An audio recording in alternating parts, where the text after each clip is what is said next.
এই বলে সে সামনে এগিয়ে যায়। কিছু দূরেই সে দেখে একটি আহত পাখি মাটিতে পড়ে আছে। তার ডানা থেকে রক্ত ঝরছে আর সে কষ্টে ছটফট করছে। রাঘব দুঃখ ভরা কণ্ঠে বলে, বেচারা পাখিটার ডানা থেকে রক্ত বেরোচ্ছে, আমাকে ওকে সাহায্য করতে হবে। হঠাৎ চারদিক থেকে এক গম্ভীর কণ্ঠ ভেসে আসে। ওই পাখিটিকে ছেড়ে দাও। যদি তুমি তাকে বাঁচাও তবে রাজা হওয়ার সুযোগ হারাবে। রাঘব চারদিকে তাকিয়ে বলে, কে কথা বলছে? সামনে এসো, যেই হও সামনে এসো। আমি এই জঙ্গলের রক্ষক। এই পাখিটি অপরাধ করেছে, এজন্যেই শাস্তি পাচ্ছে। এই কারণেই তাকে শাস্তি দেওয়া হয়েছে। যদি তুমি তাকে মাটির নিচে পুঁতে দাও তাহলে তুমি অনেক ধন সম্পদ পাবে, বড় প্রাসাদ পাবে এবং এখানকার রাজা হয়ে যাবে। না, আমি কোনো জীবিত প্রাণীকে জীবন্ত মাটির নিচে পুঁতে রাখতে পারি না। সে অপরাধ করে থাকলেও না। তোমার ধন সম্পদ আমার দরকার নেই। রাঘব জড়িবুটির একটি পাতা ছিঁড়ে নেয়। সে সেই পাতাটি পাখিটির ডানায় লাগায়। পাখিটির সঙ্গে সঙ্গে ভালো হয়ে যায় এবং উড়ে যায়। হ্যাঁ, অন্তত কারো তো প্রাণ বাঁচল।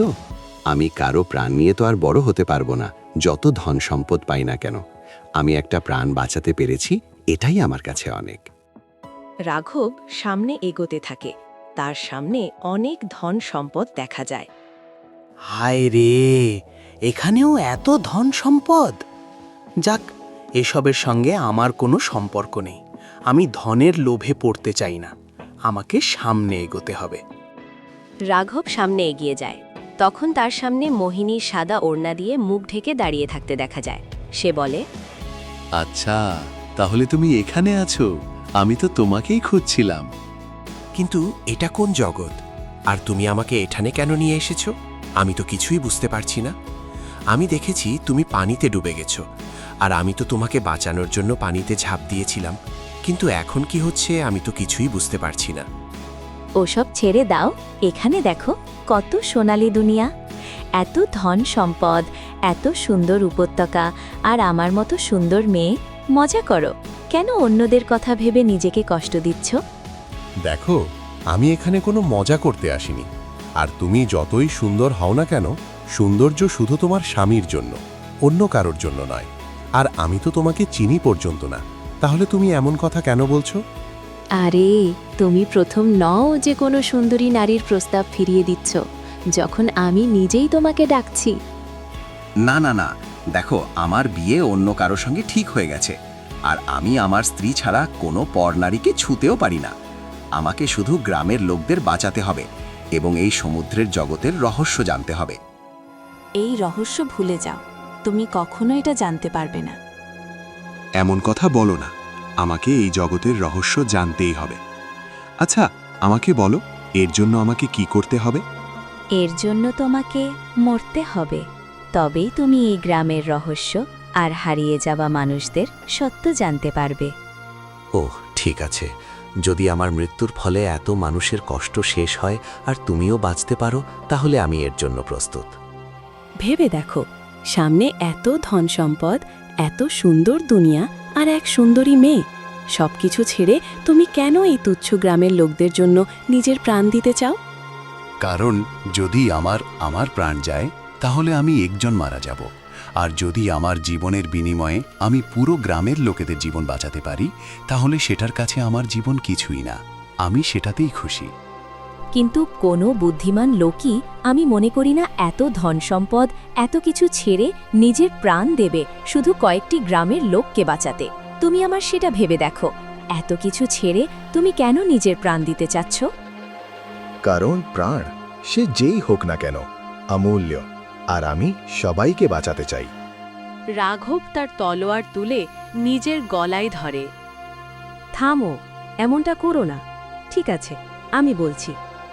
বলো, তুমি কি জানতে চাও? হ্যাঁ, ঠিক আছে। সবার আগে আমি তোমার মুখ দেখতে চাই। তুমি সবসময় এই ওড়নায় মুখ ঢেকে রাখো কেন? এর পেছনের রহস্যটা জানতে চাই। এই রহস্যটা তোমার জানা দরকার নেই। অন্য কিছু চাও? এটা দেখলে তুমি সহ্য করতে পারবে না, তুমি ভয় পেয়ে যাবে।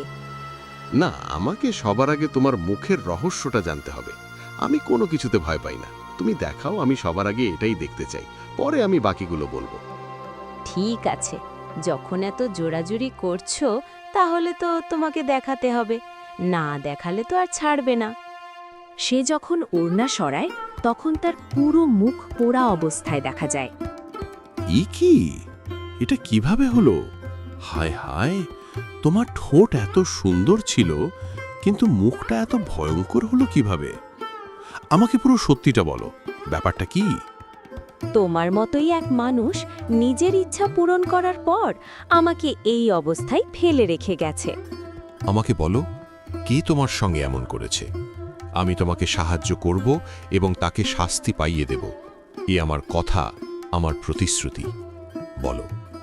ঠিক আছে, শোনো, আমি কোনো সাধারণ মেয়ে ছিলাম না, আমি ছিলাম রাজা ভানুদেবের কন্যা মোহিনী।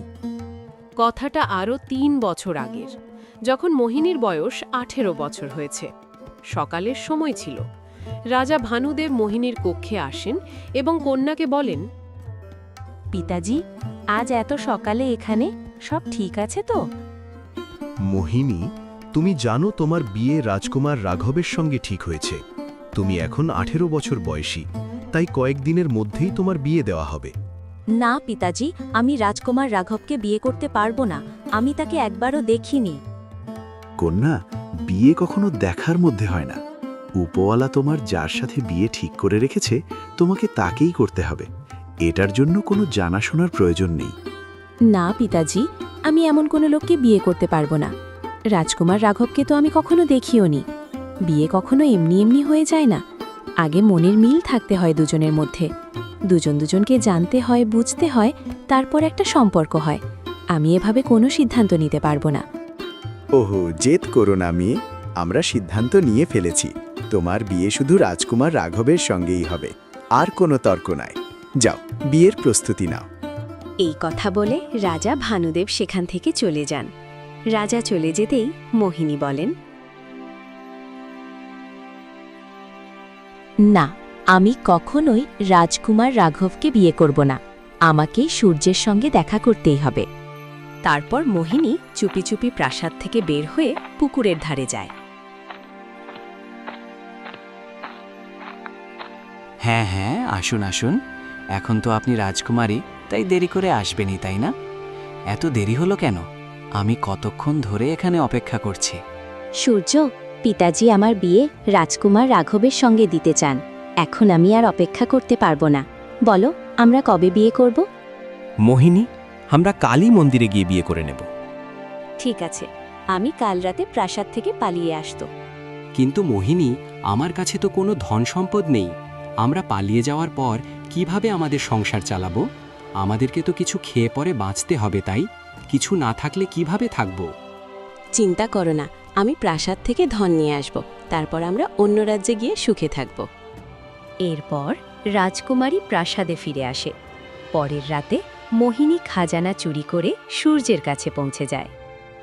হ্যাঁ, এত রাতে তুমি রাজকুমারী, তুমি সত্যিই চলে এলে। দেখো, আমি এত সোনাধন নিয়ে এসেছি, এতে আমাদের পুরো জীবন আরামে কেটে যাবে। চলো, এখন আমরা বিয়ে করি। দেখো রাজকুমারী, এখন অনেক রাত হয়েছে, এই সময় বিয়ে করা কি সম্ভব? তুমি একটা কাজ করো, সব ধন এখানে রেখে প্রাসাদে ফিরে যাও। কাল সকালে এসো, তখন আমরা মন্দিরে বিয়ে করব। ঠিক আছে, না, আমি আর প্রাসাদে ফিরব না। আচ্ছা, তাহলে তোমাকে পথ থেকে সরাতেই হবে। সূর্য ধনের থলেটা ছিনিয়ে নেয় এবং মোহিনীকে ধাক্কা দিয়ে ফেলে দেয়। তুমি আমার সঙ্গে এটা কি করলে সূর্য? তুমি আমাকে প্রতারণা করলে কেন? সূর্য জোরে জোরে হাসতে থাকে। তখন পেছন থেকে সুনয়না বেরিয়ে আসে। এটা কে সূর্য? এ আমার স্ত্রী, আমি আগেই বিয়ে করাছিলাম। তোমাকে তো আমি শুধু আমার প্রেমের ফাঁদে ফেলেছিলাম, যাতে তুমি কোনোভাবে প্রাসাদ থেকে খাজানা চুরি করে এনে দাও। আর এখন তুমি ধন সম্পদ নিয়ে এসেছ, তাহলে আমরা রাজাদের মতো জীবন কাটাবো। এখন তোমার আর কোনো কাজ নেই, যাও, চলে যাও। তুমি আমাকে প্রতারণা করেছ, আমি গিয়ে পিতাজিকে সব সত্যি বলে দেব। তুমি বেঁচে থাকলেই তো সবাইকে বলতে পারবে। আমরা যা ভেবেছি তাই করব, আমার প্রিয় রাজকুমারী। তোমরা কি করতে যাচ্ছ? আমাকে ছেড়ে দাও, আমাকে যেতে দাও। মোহিনী চলে যেতে উদ্যত হয়। ঠিক তখনই সুরজ তাকে ধরে ফেলে। এদিকে সুনয়না পেছন থেকে আগুন নিয়ে আসে। না, আমার মুখ পুড়িয়ে দিও না, আমার মুখ পুড়িয়ে দিও না। সুনয়না মোহিনীর মুখে আগুন ধরিয়ে দেয়। মোহিনী যন্ত্রণায় চিৎকার করতে করতে মাটিতে ছটফট করতে থাকে। দেখো, আমরা রাজকুমারীকে মেরে ফেলেছি। যদি কেউ তার লাশ পেয়ে যায় তাহলে কি হবে কে জানে। কিছুক্ষণ পরেই মরে যাবে। তাকে সমুদ্রের ধারে নিয়ে গিয়ে ফেলে দাও, ঢেউ তাকে নিজের ভেতরে নিয়ে নেবে। ঠিক আছে, তুমি ধন সম্পদ নিয়ে যাও, আমি ওকে সরিয়ে দিয়ে আসছি। যাও। सूरज मोहिनी के समुद्र धारे ले जाए।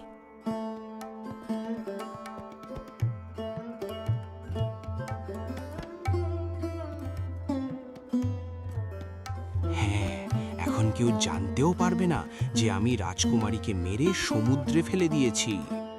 সে সেখান থেকে চলে যায়। ঠিক তখনই সমুদ্রের একটি ঢেউ এসে রাজকুমারী মোহিনীকে তীরে ছুঁড়ে ফেলে দেয়। মোহিনী যন্ত্রণায় কাতরাতে থাকে। সেই সময় এক বৃদ্ধ লোক সেখান দিয়ে যাচ্ছিলেন। তিনি মোহিনীকে দেখে ফেলেন। আহা, এই দুনিয়া কত নিষ্ঠুর মা! তোমার সঙ্গে যে এটা করেছে সে খুবই ভুল করেছে, খুব ভুল। আমি তো শুধু ভালোবেসেছিলাম বাবা, তাহলে আমাকে এত বড় শাস্তি কেন দেওয়া হলো? এই দুনিয়া এমনই মা, এখানে ভালোবাসার বদলে প্রায়ই বিশ্বাসঘাতকতাই মেলে। হ্যাঁ, আমি তাদের কাছ থেকে প্রতিশোধ নিতে চাই।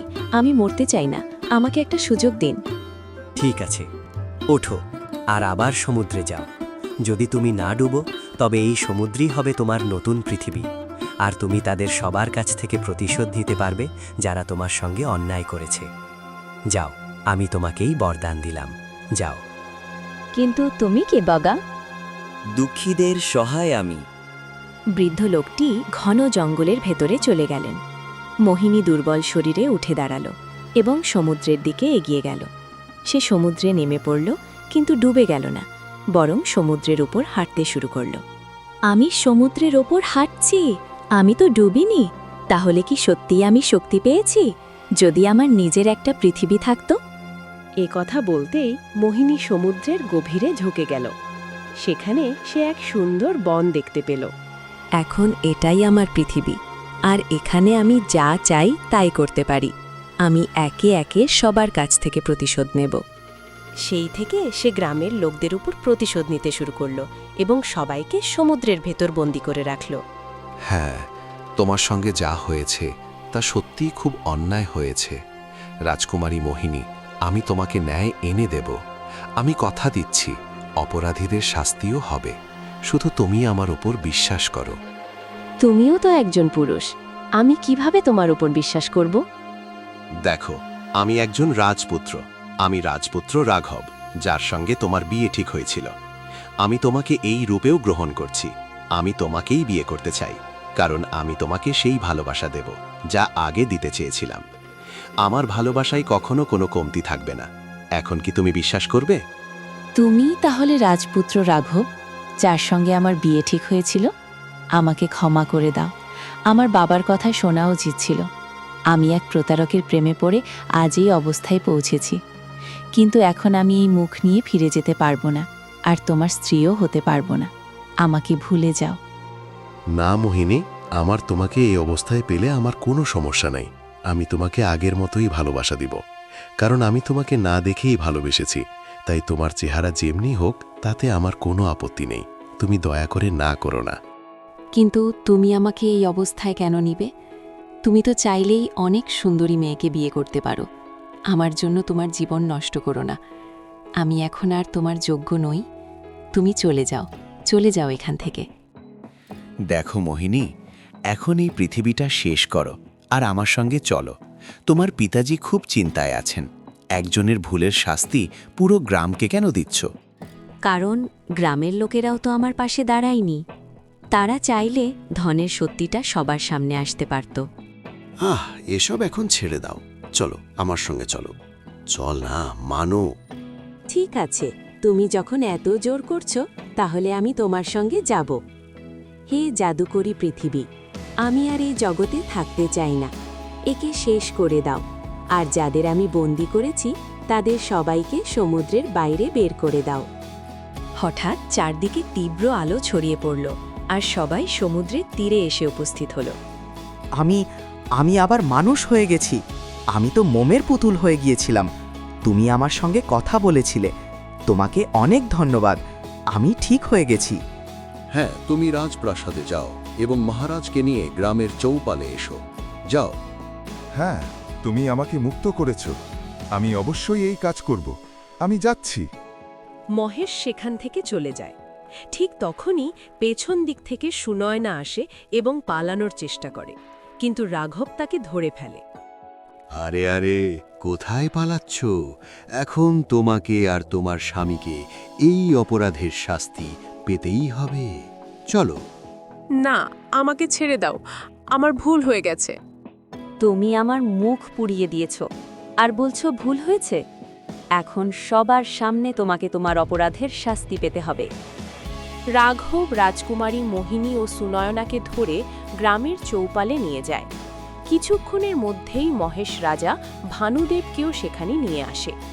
রাজা ভানুদেব যখনই তার রাজকুমারীর মুখ দেখেন, তিনি ভীষণভাবে ভয় পেয়ে যান। এ কি হয়েছে? রাজকুমারী মোহিনী, আমার মেয়ে, তোমার মুখের কি অবস্থা? তোমার মুখ এভাবে পুড়ে গেল কিভাবে? এ কি হলো?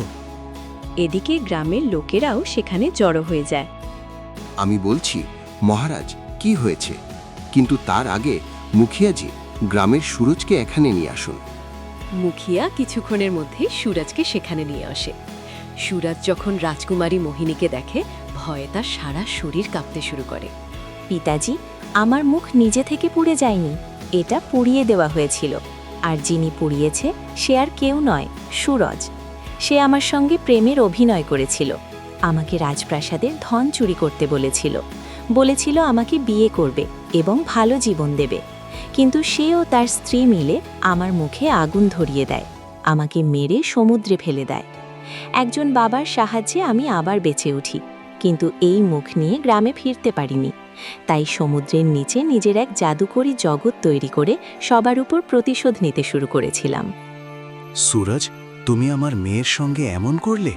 আমি তোমাকে জীবিত ছাড়ব না। তুমি আমাদের রাজকুমারীর সঙ্গে এমন অত্যাচার করেছ, তোমাকে এর শাস্তি পেতেই হবে। এখন বুঝলাম তুমি কিভাবে রাতারাতি গ্রামের সবচেয়ে বড় শেঠ হয়ে গেলে। মারো মারো ওকে।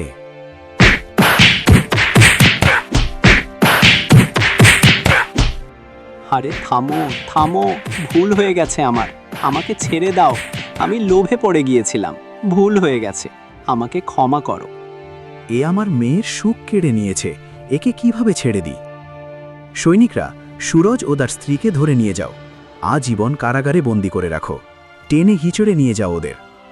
সৈনিকরা সুরজ ও সুনয়নাকে সেখান থেকে নিয়ে গেল। মহারাজ, এখন যখন আমি রাজকুমারীকে খুঁজে পেয়েছি, আমি তাকে বিয়ে করতে চাই। না রাঘব, আমি তোমার যোগ্য নই। এই মুখ নিয়ে তোমার সঙ্গে জীবন কাটাতে পারবো না। আমরা তোমার বিয়ে এক সুন্দর রাজকুমারীর সঙ্গে ঠিক করেছিলাম। আমি আমার এই কুৎসিত মেয়েকে তোমার সঙ্গে বেঁধে দিতে পারি না। আমাকে ক্ষমা করো রাজকুমার, তুমি চলে যাও। তোমাকে অনেক ধন্যবাদ। না না মহারাজ, যাই হোক, আমি রাজকুমারীকেই বিয়ে করব, কারণ এ আমার শৈশবের প্রেম। আমি একে এভাবে ছেড়ে দিতে পারি না। আমি আমার জাদুকরী সমুদ্রের জগৎ ছেড়ে দিয়েছি, আর সব নির্দোষ মানুষকে আমার জাদু শক্তি থেকে সম্পূর্ণ মুক্ত করে দিতে চাই। এটাই আমার শেষ ইচ্ছে। আমার মুখটা ঠিক করে দাও। আমি জাদু ব্যবহার করেছি অন্যদের কষ্ট দেওয়ার জন্য। আজ আমার কষ্টটা দূর করে দাও। হঠাৎ চারদিকে তীব্র আলো ছড়িয়ে পড়ল। রাজকুমারী মোহিনীর মুখ ঠিক হয়ে গেল, বরং আগের থেকেও বেশি সুন্দর হয়ে উঠল। এটা দেখে রাজা ভানুদেবের চোখে জল চলে এলো। আমার মেয়ে, আরে তুমি তো আরো কত সুন্দর হয়ে গেছো, আমাদের বিশ্বাসই হচ্ছে না। বাহ, কি অপূর্ব! হ্যাঁ, কারণ রাজকুমারীর মন খুবই পবিত্র। এত অত্যাচারের পরেও তিনি গ্রামের মানুষদের ক্ষমা করে দিয়েছেন। সেই কারণেই তার সৌন্দর্য আরও বেড়ে গেছে। এখন আমি রাজপুত্র রাঘবকে বিয়ে করতে প্রস্তুত। হ্যাঁ হ্যাঁ অবশ্যই, চলুন রাজকুমারী, এখন আমরা বিয়ে করি। আমরাও খুব খুশি রাজকুমারী আপনার জন্য। আপনার জীবনের সব কষ্ট দূর হয়েছে। আমরা সবাই আপনার বিয়েতে অংশ নেব এবং খুব ধুমধামের সঙ্গে আপনার বিবাহ সম্পন্ন করব। অসাধারণ, আর কয়েকদিনের মধ্যেই তোমাদের ধুমধাম করে বিয়ে হবে, আর পুরো গ্রাম নিমন্ত্রিত। গ্রামের সবাই আমার কন্যার বিয়ের ভোজ খাবে। কিছুদিন পর রাজা ভানুদেব ধুমধামের সঙ্গে রাজপুত্র রাঘব ও রাজকুমারী মোহিনীর বিবাহ সম্পন্ন করেন। এরপর তারা সুখে শান্তিতে জীবনযাপন করতে থাকেন। প্রিয় দর্শকবৃন্দ, যদি আপনাদের এই গল্পটি ভালো লেগে থাকে তাহলে ভিডিওটি লাইক করে কমেন্টে আমাদের জানাতে ভুলবেন না গল্পটি কেমন লেগেছে। আর এমনই আরও মনোরঞ্জক গল্প উপভোগ করতে আমাদের চ্যানেল MHR অফিসিয়াল সাবস্ক্রাইব করুন।